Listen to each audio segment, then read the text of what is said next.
Hello everybody. It is July 27th, 2014. I'm Rob and this is Goshawk. Goshawk is our 43-foot Mauritius catch. Um, and if you've been following this at all, we've got quite a bit to show for the last 3 weeks, 4 weeks I guess, since the last post. We finally did the deck paint. It's not quite the color we were looking for, but it is what it is now, because I'm not doing that again. It was a huge pain. Good paint, but it was like painting with glue. It's a paint for steel. They use it in refineries and oil rigs and that sort of thing, so hopefully it holds up. I've already noticed there's a couple places where I'm going to have to do some touching up, and it's kind of sucks because I don't really want to buy another gallon of this two-part epoxy paint to do touch-ups. So I'm going to talk to my paint guy and see if there's something I can use as like an intermediate coat for between when I'm actually doing resurfacing and when I just want to protect the boat when there's a little bit of rust or I take a chip out of the paint or that sort of thing. Besides the paint, you'll notice that the stainless lifelines are on their way up. I'm just doing a rough alignment right now, so you'll probably see that the mid-rail isn't quite straight with the handrail, but that'll happen. I'm just cutting the mid-rail pieces now, and I figured I'd stop and do a quick video before we started losing the light today. This is her, and this is what it's going to look like.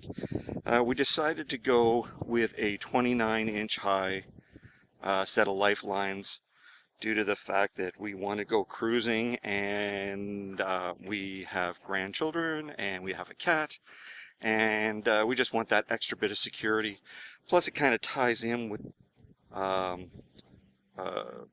push pit at the back here. I'm gonna have to make a transition for that top rail down, but you can see it'll kind of smooth out, and I think it'll look alright afterwards. We're gonna probably do netting, if not all the way from the top to the bottom, at least from the mid rail to the bottom. I started looking at the netting, and it looks like most of the netting, or all the netting I've found so far that's made for this purpose, is maximum 24 inches high when you stretch it out. And they say if you stretch it out, then make sure that you get like an extra third, because of course as you stretch a net in one direction it shrinks in another.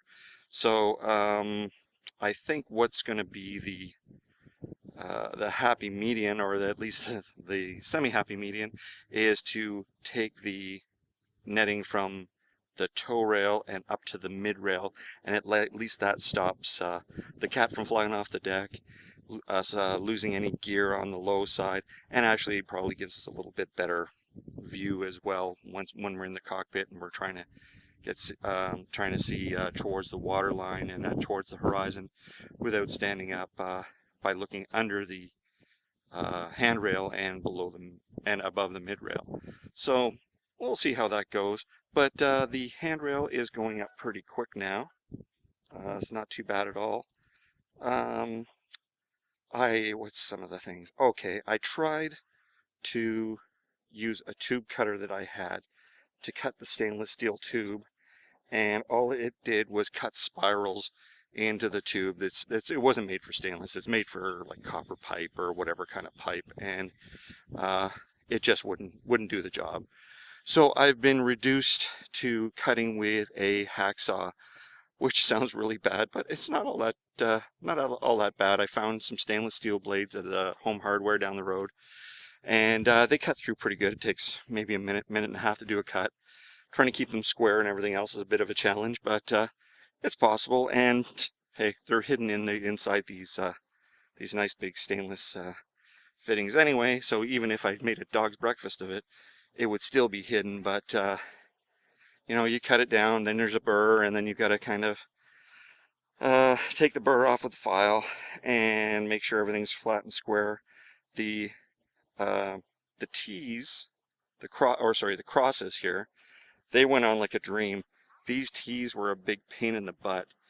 The inside finish of them was pretty rough, and it took quite a bit of time with the file for a lot of them to slide down, because what I did is I wasn't just using them as like a terminator. I was actually sliding them on this piece of rail, and that's about what is that, about 15 feet of yeah, somewhere around 15 feet of rail right there.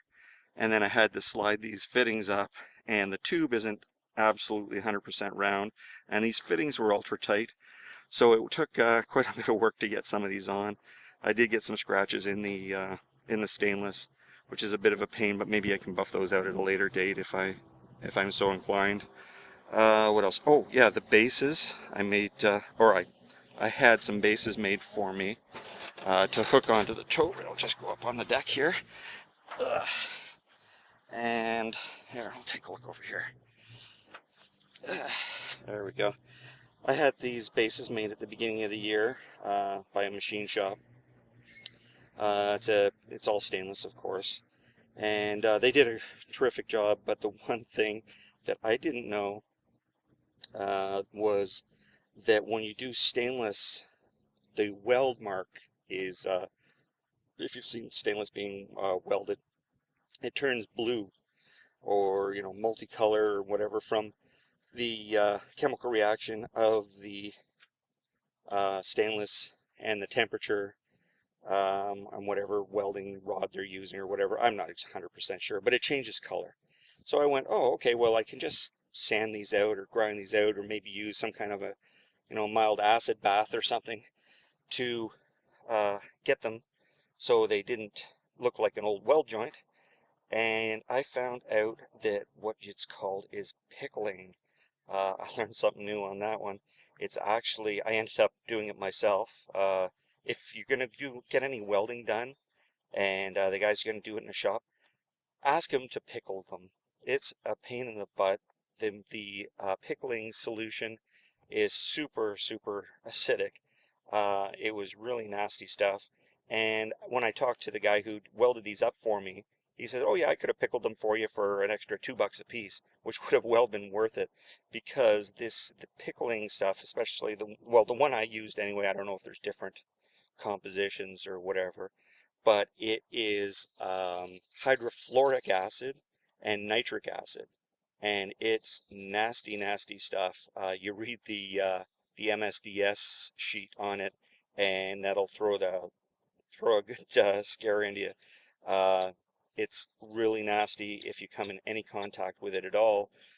They say you have to use special gloves, so you have to buy neoprene gloves, and even the neoprene gloves only last for so long. So they were talking about different ratings of neoprene glove and whatever, but I was only doing this small batch. And anyways, yeah, and then you rinse it copiously with water afterwards, and they turned out really nice. But like I said, if you've got to get any stainless welding done and you want it to look good as a final product, ask the guy if he can pickle them for you, because like I said, it cost me close to $100 for the pickling solution, whereas I've got 16 stanchions, and he said about $2 a piece, so $32.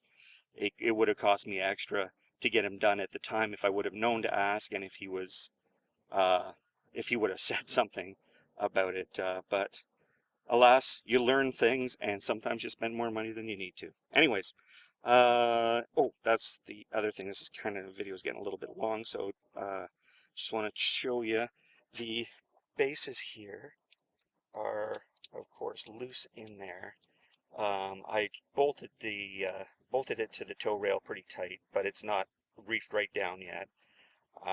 But I'm trying to think of a way to get these things permanently affixed. I was talking to a welder again about welding these things while they're on the boat, and he didn't suggest it, and burn the finish on the boat and whatever. So he suggested to take them all off with the stanchions, and he'd weld the stanchions to the bases for me, which would have been really nice. But I don't know if I want to take all this apart again to send it out to get done. Nothing's permanently fastened yet, but the other option would be to tap them, like drill and tap them, and then I could take them apart if I ever bent a stanchion or something or whatever, which might be nice. But drilling this stuff is a huge pain in the butt as well, especially considering trying to um, drill into a round piece of tube. So you got to center punch it. You got to get a special drill bit and really good cutting fluid, and go slow, and then tap, or you drill clearance hole through and then drive some kind of a heavy screw in there or something. But it's a heck of a lot of work. But I might have a third option, which I am thinking about, as at least a temporary solution. We deal at my work with a company called Wecon, and they make adhesives. A company out of Germany that makes adhesives. And I was talking to their rep a while ago, and he was saying that he had an adhesive that will lock this up tight as a drum, and there's not a lot of a gap there. It's a two-part um, adhesive. It's got an activator that you put on, and then you put the adhesive on, and then bind them and then push them together, and it's supposed to lock things up tight. So I've got some of that. I think I might try that, just thinking about all the trouble and all of the other pain. And then if it doesn't hold over time, then the whole thing comes apart, and I go and get a welder and do the permanent solution, or just go slow, and as the adhesive gives up, drill and tap the stanchions as it happens, and then it's not such a big job all at once, and I get my lifelines up. Anyways, that's all I've got to show you today. I'll do another post soon as things develop. Oh, I'm going to be doing some tube bending as well. I'm going to replace this bowsprit, so that should be entertaining. Maybe I'll shoot a bit of video when I'm trying to do that. I've never done it before, and I just bought a 12-ton bender from Princess Auto for $170. So we'll give it a shot. I've done a couple of test bends, and it will bend the stainless. It's just I'm concerned about kinking it or making it look like crap. But anyways, hey, there's my shadow. Hey, okay. Anyways, I'm done for now, and we'll post again soon. Oh, and there's Jay. And we'll see you later. Bye bye.